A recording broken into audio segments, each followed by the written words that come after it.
This is learning management systems, right? That I am discussing. So first, let me give you, again, a brief primer, again, on the LibreVerse ecosystem. So we're building an ecosystem, a LibreVerse, that consists of the LibreTexts as the core components of it, and then ancillary technologies or ancillary servers around it in order to enable a more powerful environment. And hopefully, if you've been attending the special topic sessions today and obviously the first 2 days of the meeting, you'll see that there's a range of different things that we've been pursuing, largely in part because we need a lot of tools in order to be able to take advantage of educating the students in the future.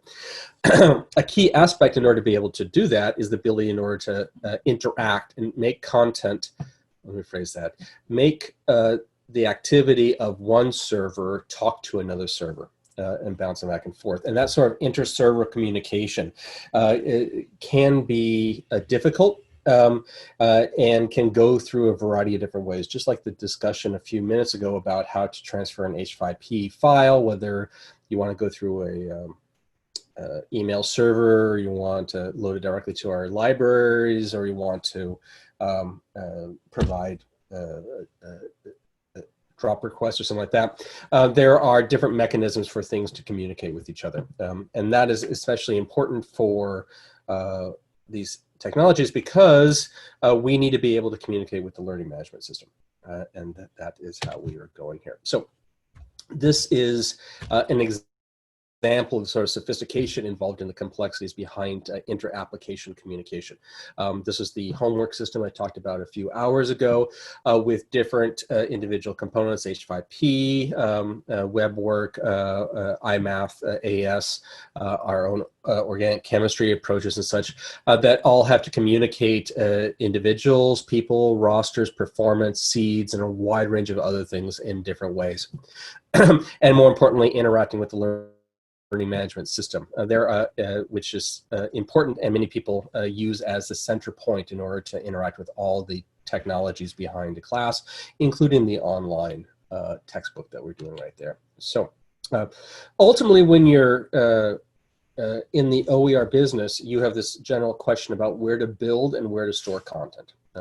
Okay, so one way in order to go about doing that is the fact that, well, is recognize that you have learning management systems that you can put content into, and there's a range of different learning management systems out there. And Canvas, or Blackboard used to be the Mac Daddy, but in the last 5 to 7 years, other learning management systems, especially Canvas, have grown and taken a large share of the market away from them. Each one of these learning management systems, and not just because they run from different companies, but because they have different programmers and different styles in the way they develop them, they have different unique properties on how to communicate with them. But if you were to construct and store content within a learning management system, and they all have the capabilities of being able to do so, that is convenient for faculty and for students because you have the system already in place for an individual campus. So you can just basically say, look, just build something in a course shell of some form, or however each system is organized in order to be able to facilitate that. It's expansive, at least expansive within a campus, because everyone has access to it, both students and faculty. So it's a very convenient way in order to do so. But it has limited dissemination mechanisms. While you can distribute things quite conveniently within a campus, and I use the term quite actually loosely here, you may not be able to disseminate them very freely outside of your infrastructure. Some of the the LMSs have a sort of commons or federated infrastructure in order to distribute content effectively amongst only the members of or subscriptions to that specific LMS. For example, the Canvas Commons or the MoodleNet. I believe Blackboard also has something similar. I'm not sure about D2L, and I don't know the names off the top of my head off of that, but the key point is it's a community-based effort for sharing within that infrastructure, but it's limited in terms of sharing with the grand scheme of things. And then the technology that's used in order to be able to build content within learning management system is essentially limited by the technology of the learning management system. So if the learning management system is not capable of doing something, then you're not capable of using it effectively, at least in its native way. The alternative is to construct or store content outside of an LMS. That is not convenient, typically, unless a lot of infrastructure has been put in place, and that's actually what we're doing right now with the LibreTexts. It's not always simple in order to embed into the learning management system, which we'll get to momentarily, at least in regards to the LibreText system. But this sort of LMS agnostic way of doing things provides a greater dissemination of content. So you're not tied to a specific campus, you're not tied to a specific learning management system, or any commons or network infrastructure that is associated with that LMS. So it is the maximum capability or flexibility in order to disseminate content as effectively as possible across the board. And that is the approach that we're doing here.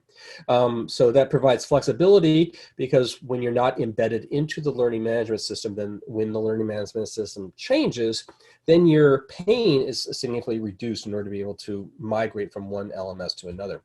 I've been around the block a few times, and I've actually, since 2005, when I started at UC Davis, we've gone through 3 learning management systems. And I've seen the pain as you transition one to another, and no doubt many of you have also experienced this sort of migration difficulties.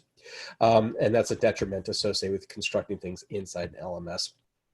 And then when you're outside the LMS, you're not limited by the scope of the LMS's technology, not the cope there. So you can start to build things that are essentially the sky's the limit, as long as you have the technology and the talent in order to be able to build that. So let's talk about how you interact with content that's constructed outside of an LMS, like the LibreText, and how it interacts with LMSs. So in general, there are 2 primary mechanisms of how this sort of communication happens. One is called Common Cartridge, which is an older technology from, actually, let me phrase that. Both of these technologies were standardized by IMS Global. Which is a beautiful organization that focuses a lot on standardizing and building educational technology tools and protocols and standards off of that. So Common Cartridge is a system that is essentially provides a mechanism to take everything and put it into a single file. This is very similar to the H5P file that Bob and Christina talked about in terms of H5P assessment, but you can embed a range of different things in this Common Cartridge file. You could think of it as an academic EPUB output, where EPUB is as an electronic publishing file for reading ebooks. So it ties things together in a very standardized way, and it's very convenient in order to be able to distribute it. So you can actually distribute content, books and such, with Common Cartridge output. And it's quite an effective way in order to go about doing it. And there are several types of Common Cartridges, which are not important for this discussion right now, but they are convenient export and distribution mechanisms in order to do things. The alternative is LTI, Learning Tools Interoperability. So it's basically a set of protocols in order to be able to take one system to talk to another system, and they can do so and transfer information safely and effectively, although there are some issues in terms of privacy and depending upon which version of LTI and such, but that's beyond, we can talk about that later if you guys are interested in it. But LTI is the standard right now in terms of being able to communicate things off each other, because it's essentially what many of you have already seen with your LMSs, where you can just go in and you press a button and then all of a sudden you have access to this tool or that tool, and it's all typically like in the bottom of Canvas. They'll show you the things that are all put together off of that. LTI is effective within the query system. I don't know why it sounded weird to me, because you can transfer authentication, user information, and performance. So it's a way in order to be able to take the gradebook and transfer it to your local learning management system from our system. And most large systems have LTI integrated into it. For example, WebWork has LTI integrated into it. The H5P system does not have LTI integrated to it because it's a plug-in to go into a different infrastructure in order to be able to operate. But that's what we're going to have with the summative aspect for the H5P within 4 to 6 weeks off of that.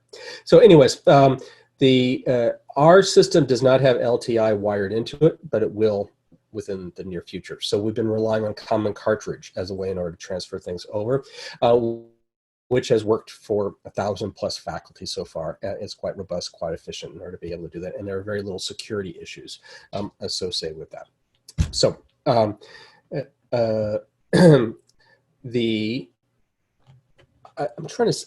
not sure if there's a chat and I'm not able to see it. I don't know.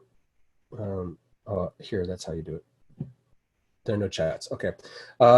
This is, again, is somewhat informal, so feel free to chime in if anything is not clear, even though this is largely the aspect. So my understanding of what people want in regards to this question is essentially, how do you embed into a learning management system, and what are the limitations and benefits associated with that?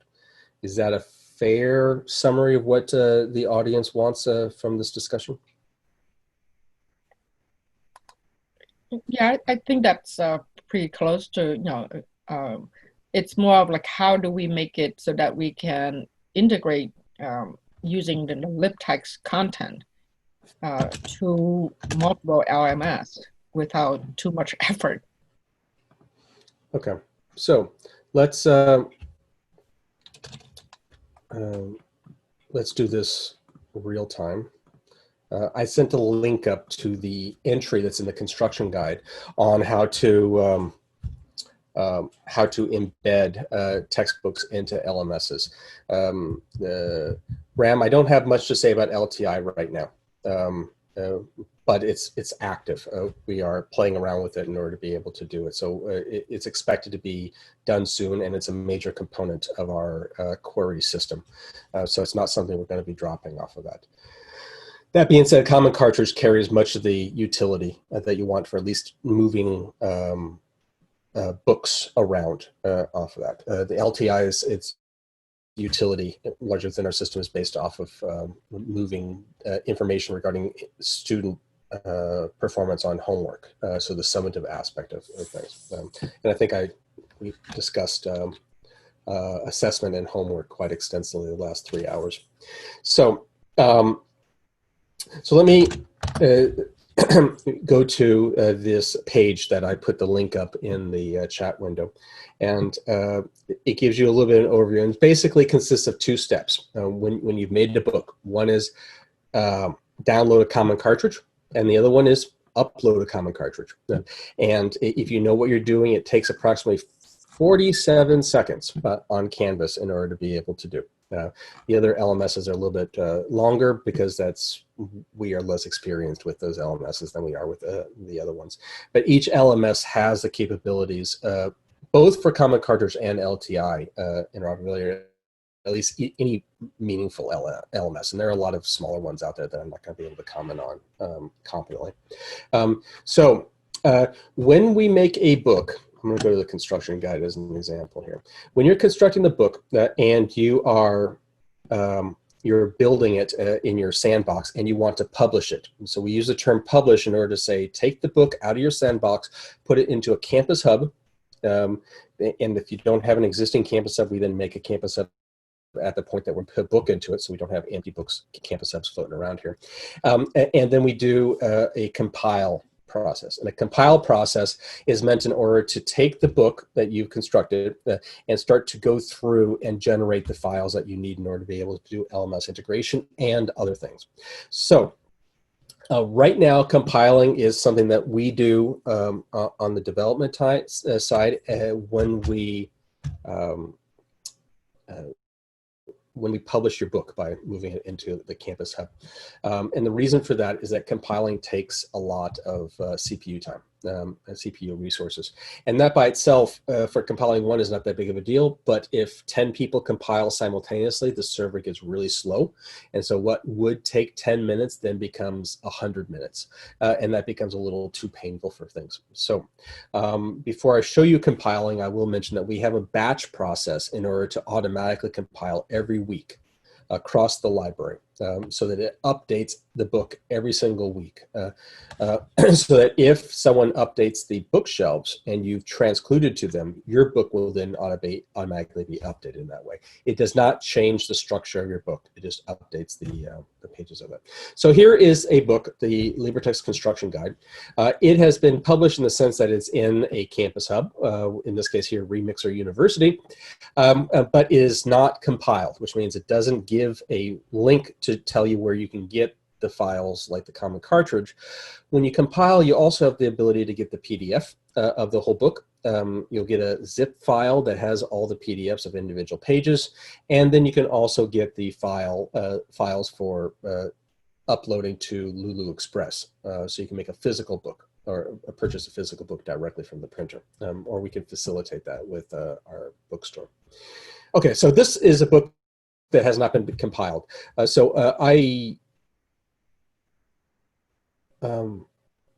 Oh, okay. Let me become something a little bit stronger. So, like I said, compiling is a process that's meant for only administrators, and we have this button here. So if you don't see this button, that's because you're not an administrator, and since there's no administrators in this team, then you don't see the compile. But when we do the compile, it then tells our server to go through, and it basically goes through every single page, renders a PDF of that page, and then starts to compile it together. And at the same point, it will also make the common cartridge file that we'll be embedding into Learning Management System. And what you'll see is it takes a few minutes, depending upon how big the book is, in order to be able to process. And there are several reasons why it takes a while in order to be able to go through this. The primary reason is for equations, and make sure that the equations are properly rendered when we actually make the pages up. So this is taking a few minutes, and it's giving you an idea about how long it takes. But let's go to a book that has already been processed. And I should mention that when you've compiled, you've essentially added this book into our download center. So when we've compiled it. So when we go to our download center right here, each one of the books here by definition have been compiled, has been compiled. And when you compile it, you then have the ability to see the online link, the PDF for the book, the LMS file for the book. You won't see that. That's for administrators. You'll see the individual zip files and the print files. When we get EPUB output and a few other outputs, they'll also be expanded here in order to give you a quick and easy way in order to download the files that you want.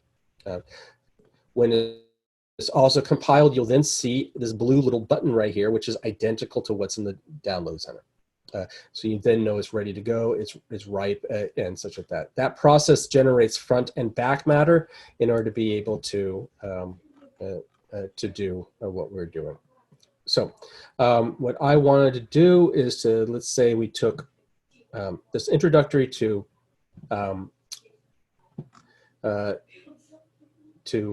quantum mechanics class, since it's my book that I compiled and built over the last handful of years.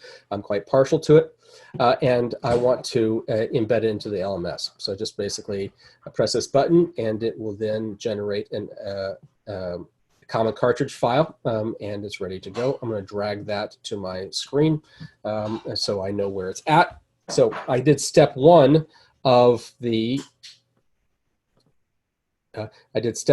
process here. This thing here tells you the same thing. So the key point is if you don't see a blue entry here, it hasn't been compiled, and you need a request in order to get to be compiled. That's there. So now we want to embed it into an LMS, and I'm going to embed it into my LMS. Let's see which class we want to do here. I have some authentication steps in order to be able to do that, and it did not ask me that. So here we go. So here's a Canvas instance, and I want to be able to load it into Canvas instance. And what I do, Actually, it's a really good question. I have not, now that I think about it, I've never done this. Let me read quickly because it's a very simple thing here. So go to your course in Canvas, go to settings on the left side of the course pane, and go to import course content. So we had that before. Settings, where's the settings here? Got settings there. Import course content right there. Select a content, and it's going to be a common cartridge, which is right there. I'm going to select the file, which I have on my desktop right there. It's not a question bank system. I'm going to select all content, and then I'm just going to import. And it then takes a minute because it has to import everything. So when it imports it, it then puts the textbook into the module sections of the textbook. And there is the textbook that we have. Each chapter is represented there, and each subsection is right here. And that's about it. And then with some math chapters off of it. Okay. The other LMSs are similarly easy, and you just need to find out how to upload. They're well designed in order to do that because that's the name of their game nowadays, which is great in order to be able to do that. LTI will give us the ability in order to basically press a button and embed it into the system, or coupling in other ways. And I don't have a good idea yet how it's going to look, but I will know in the near future. Now, if I want to, just for your information, go to this page, I can then see what the book looks like. So here's the book, and because I'm logged in, I'm also able to see that it's a forked book. And it looks just the same as it is online. In fact, it looks identical because it's essentially looking at that page online. So if I were to click on this button right here, it will go directly to the page. So students can read it online, or they can read it right here. I mentioned it a couple of days ago. So if the student doesn't have an account, they have to create an account, or it still go directly to the page for them?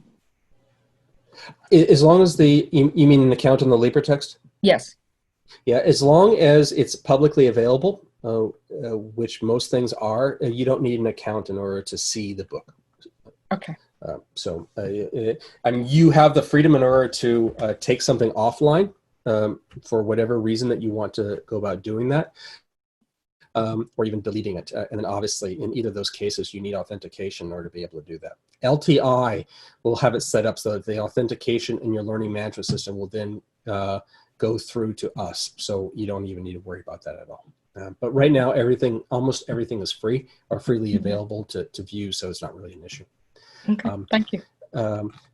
Now it's iframed in, which means it's basically viewed inside this page, so it doesn't actually reside on the Canvas LMS. It's actually still on our site, and that means that if we were to update it here, it will automatically be updated here.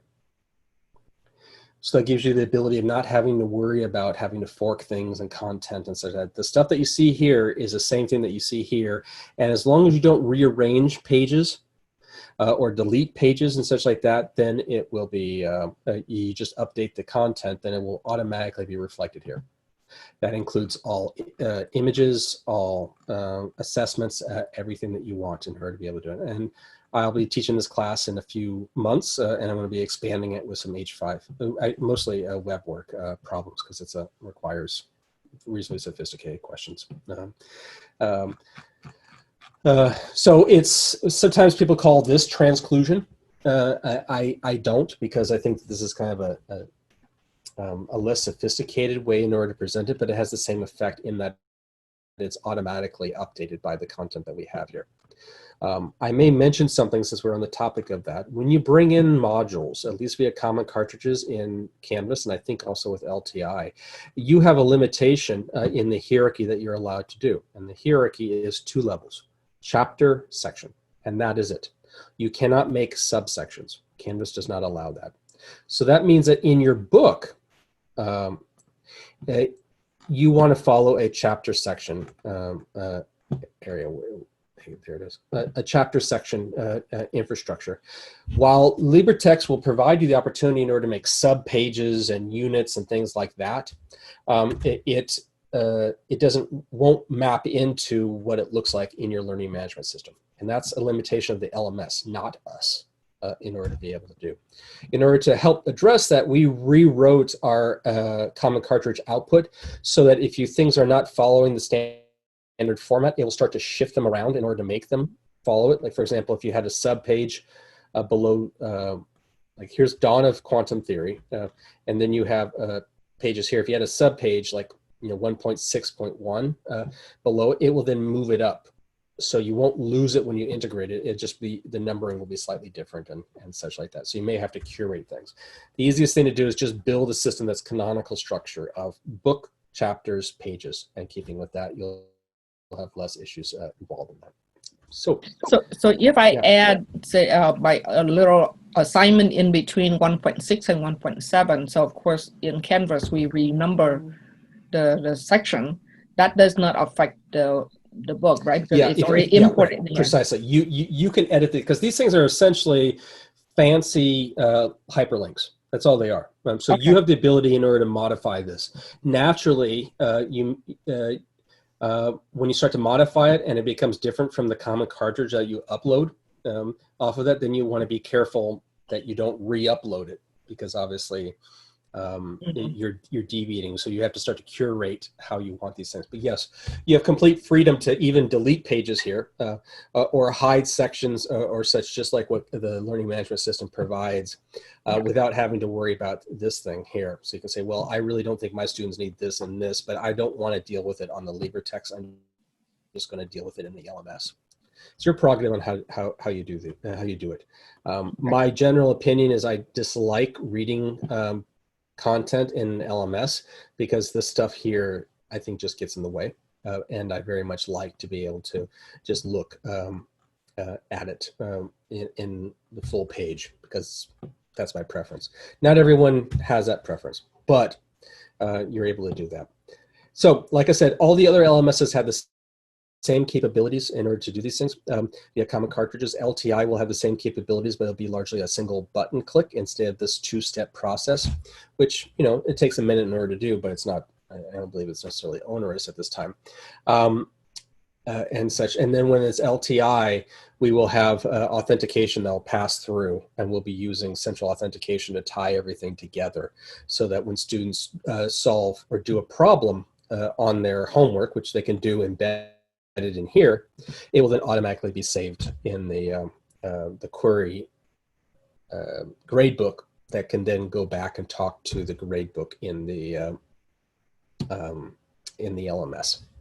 This is a little roundabout way of doing things, which is not that big of a deal from the student or faculty perspective, how flow is going here, but it's there. Alternatively, you can embed that query system technology into the LMS as individual terms and things like that in order to shift things around, but I don't recommend doing that, just because I think you get too integrated in the LMS. But if you want to do it, you certainly have the freedom to be able to do that, or will have the freedom to be able to do that.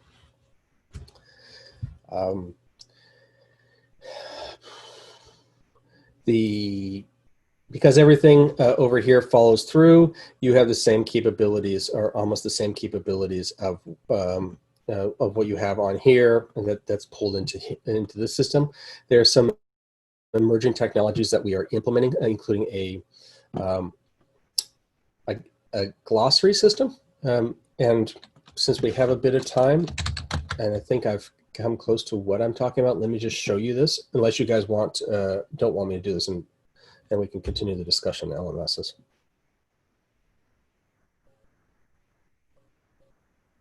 Are the people still there? I'm here. I'm learning from you. So anything you think might be helpful, then I'm all for it.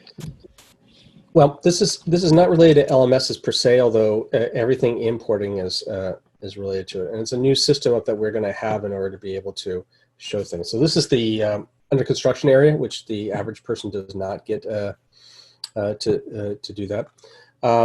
So part of our system is to implement a glossary infrastructure, so that when you go through like let's say you have this book here, you can then come in and hover it and then get access to the definition for a term or for a phrase, or you can even start to expand it into greater flexibility. For example, if you're on a Spanish book, you may want to be able to look at the translation of a specific section or something like that by tapping into a library, a dictionary that is, instead of a glossary of terms and such. So there's a great deal of freedom in order to be able to do this thing in order to really expand the capabilities. And this thing basically runs in the same way that our planned query system as part of the hypothesis. It's an overlay, so there's no editing that's done on this page. It just basically, you run this thing and it automatically has access to these things. That one should come in here and operate in the same way, but you may not have the aspects to the control over it, but we still are not entirely there. So we're very excited about this and several other technologies that we will be bringing on online off of that. So anyways, there are a few questions here. Rob mentioned, if typos corrections are detected and fixed on the LibreText, how does that show up? And it's automatically showed up. And so basically, because it's basically a transclusion based approach. So by keeping things centralized on the system, then everyone benefits. And that is transcluded. And that's not just on books that are linked to the content, but also to anyone who LMSs out. So you don't need to worry about revision control or anything like that. Paul thinks, I think it's still linked to the source. Okay, that answers the question. Ram, does that require a recompile? No, it does not. It's automatically put in there. The only time that you need to recompile, and by the way, we recompile every week, like I mentioned to you before, automatically. The only time that you need to re-upload the cartridge is if you change the structure of the book. So you want to add another chapter, another section, you change things around like that. And then that basically means that these set of links that are put into this entry then are not valid anymore. And they will still maintain their link and they'll reflect it. But if you put another section, another page up here, it's not going to automatically show up here.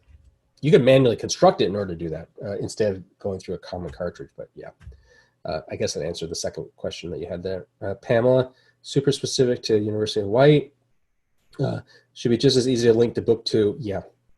So of the three LMSs that we have images here, they are, where's the link that we have in here? It is Canvas, Moodle, and D2L. We did not take a video of Sakai because we just didn't get access to it. So it's probably best for me to contact either Chuck Severance over in Michigan to make a video of this, which will be which you can then follow down there, or I could talk to you guys over in Hawaii and then just record a video of us embedding it into it.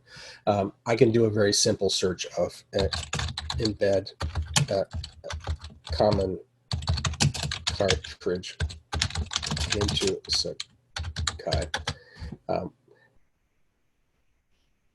And it's a few of these things are there off of it. So I can solidify that for you guys, and I should as LibreNet members. Let's see here. Okay, Ram again. Does the re-uploading of a new common cartridge work seamlessly with the instance upload previous into LMS?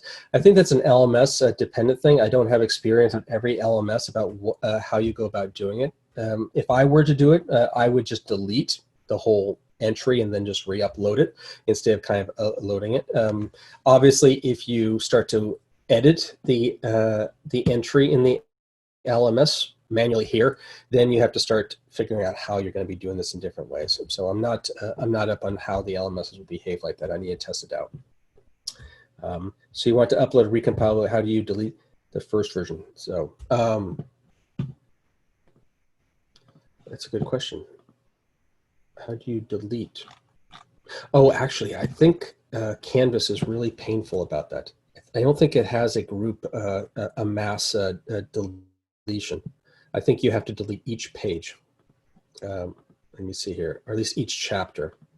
I remember there was some discussion about the complexities behind that. I can look that up a little bit. But unless your book has a lot of chapters to make this a bit more than just a nuisance, then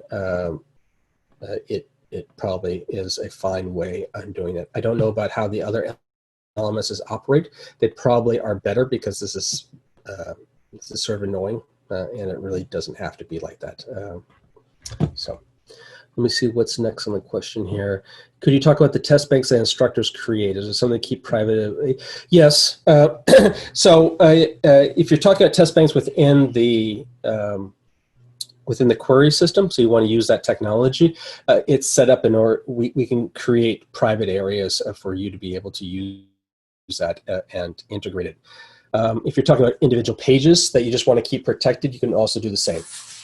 In fact, it has the similar capabilities in order to be able to hide things so that only people with certain access are able to do so. My concern is to put the test banks and any protected areas that people want to do onto the query library, so it's well outside of all activity, other than because we don't give very many accounts in the query library for people to tap into. But we can address that on an ad-needs basis. Just we can engage in a discussion about that off here. Okay. Are there any other questions? Any other concerns? So Delmel, so if I create a test bank, so then for the book that I'm revising, then how do I make the test bank available to other instructors who want to use the book, but not available to students? So there are different ways in order to go about doing that. The simplified form is that you make an area on a library that has authentication based off of a certain group, not an individual. So you can make a group that's called faculty, and then essentially everyone who has a faculty account is able to view it, assuming that you're fine with that. And then it's up to us to the LibreTexts that is in order to maintain the fidelity, stability, security is the better term for it, the security of that account, so that only they have access to it, and we can make sure that no one's able to see it ever, including Google. So it will stay away from Google. Yeah, I think the security is the #1 issue because yeah, you can do that. Now the aspect is that once you distribute it, once you put it into your learning management system and it's shown here, or a question comes up, you start degrading the integrity of your question bank. Because people can see it, people can take screenshots of it, people can do various things. And that's even what, for example, Course Hero not just will host it, they actually encourage students to do that. So just be aware, and I mentioned this a few hours ago, that the mindset I think faculty need to have in today's age is to not believe that your test bank that you create of questions will stay uncompromised for extended periods of time. Yeah, that makes sense. Yeah, over time I have created, like I have over 500 questions, so that I can just, and I only give like a quiz of 10. So that was my way to try to minimize it, but I agree with you. Right. Yeah. So what I do is I keep the questions up, and then I cycle them through. I make a new set every year. It's painful, but I know that the integrity is maintained there in order to do that. And obviously, things that are just varying the numbers, varying the quantities of things, or a general randomness that we can implement into the algorithmic components of the query technologies, can go very far in order to be able to pursue that sort of thing. But not every field has that sort of capability in order to do that. And I'm sensitive to it, but I'm trying to go through as much effort as possible in order to get faculty to change their paradigm of viewing these things, because students have already changed it because they grew up completely in the Google age. They've never had difficulties trying to find something. They've never gone to a library and looked at a card catalog, and they never had to decide whether or not it was worthwhile in order to photocopy a specific page or book, a section or something like that, because is it worth the effort type of thing.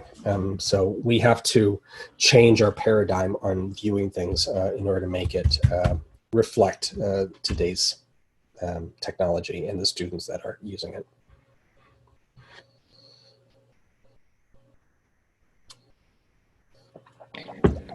Maybe a somewhat related but different questions. In terms of students, once you have imported into Canvas, they may also want to pay to get a printed copy. Is that where they can do it inside Canvas, or they have to go to LibreTexts and do it there?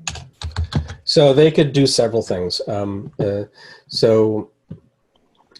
you're a when you download, let's go to a book. When you download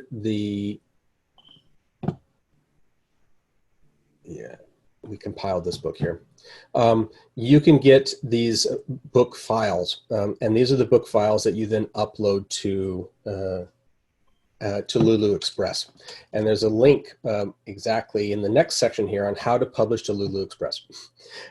And students can do this too. They get the files and they just basically upload to Lulu Express, and then they pay for the physical book and the shipping of that. They can do that themselves.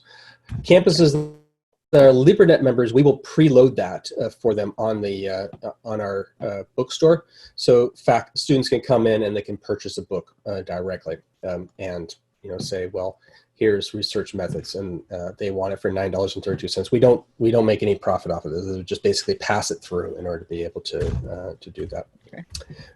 So do I, like some school require me to work through their own bookstore? The bookstore, yes. So then do I just give the same process to the bookstore to give the instruction, or basically this is kind of my own thing with the student directly, and since none of us making money anyway, I mean, it's just a pass through for them. It gets complicated, and it depends upon the content that you're doing. So if you remember on Friday, I was talking about, I think it was Friday. Yeah, Friday I was talking about licensing, and one of the things I mentioned was this NC clause, this non-commercial clause, which basically means that you can't make a profit off of distributing the book. You are legally allowed in order to, if it's Creative Commons, that is. If you're using something other than Creative Commons, this doesn't apply. And you may have other issues to deal with. But nonetheless, if you're using Creative Commons with an NC clause on it, you can sell it, but only use the extra money in order to handle the infrastructure of distribution, but no profit off of that. Bookstores typically don't like that because they are running a company. And certainly the ones that are external bookstores, not non-campus bookstores, where you bring in Follett or you bring in Barnes & Noble or so, they are not so inclined in order to host a non-commercial textbook off of there, although I think it's getting more popular these days in order to do that. So, I have no problem for the LibreNet members in order to be an intermediary to essentially, take purchase orders and provide physical books and such, which is basically what I did for example, at Solano Community College. Their incarcerated program infrastructure system, we distributed 400 books to them, and then just invoiced them the cost, and that way they didn't have to go through the bookstore, and even the bookstore takes a little bit of a cut. Is that right? I think that if you go through the bookstore, it's a credit card, and the credit card wants a little bit of cut. If you go through us, then there's no credit card infrastructure, and we can provide the physical books as if we were a vendor. I use the term vendor very loosely because we are not making profit off of it. We'll just operate, but we'll do that only for the LibreNet members, not for everybody. So essentially, LibreNet members also come with branding rights, so you can brand the back and a handful of other things. We didn't really address what LibreNet consortium membership involves and benefits and things like that. We'll do that the next time we do a LibreFest, which is planned in November, actually. So essentially, if a school require me to work through the bookstore, I can just refer the bookstore to you then? Yes. Okay, that sounds great. Mm-hmm. All right, thank you. Mm-hmm. So there's a question about course cartridge download key that Moses has. And the answer, and I've come across that before, and I don't remember the answer, to be honest. Let me do a quick search. Uh,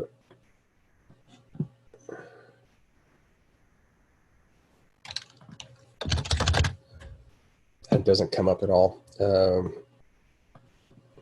me try Gmail. And if it's not there, then it was never, it was not an email-based discussion.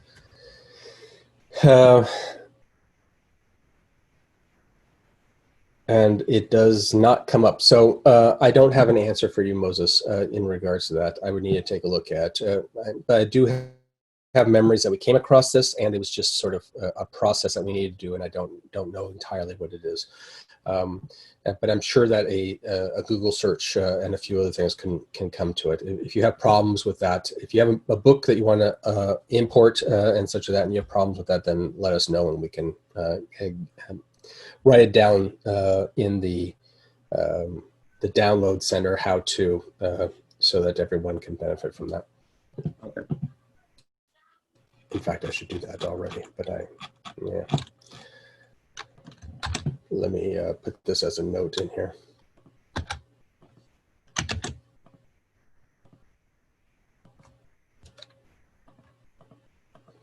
So I just made a comment, so it doesn't show up, but I then am able to see it when I come in and edit. So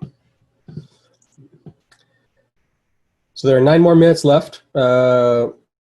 I can answer a few other things if you guys have an interest on something. I'm not sure what you guys may be wanting to learn. I can talk about our LibreTexts on the phone, LibreTexts in the box infrastructure, because the LMS is just largely one component of a greater distribution suite, distribution of mechanisms for our content, and under the argument that you get as many mechanisms out there as possible and let students decide what's the best mechanism for them, because each one has their own preference, so such that they're able to get near instant access to the content wherever they are, however they operate, type of thing.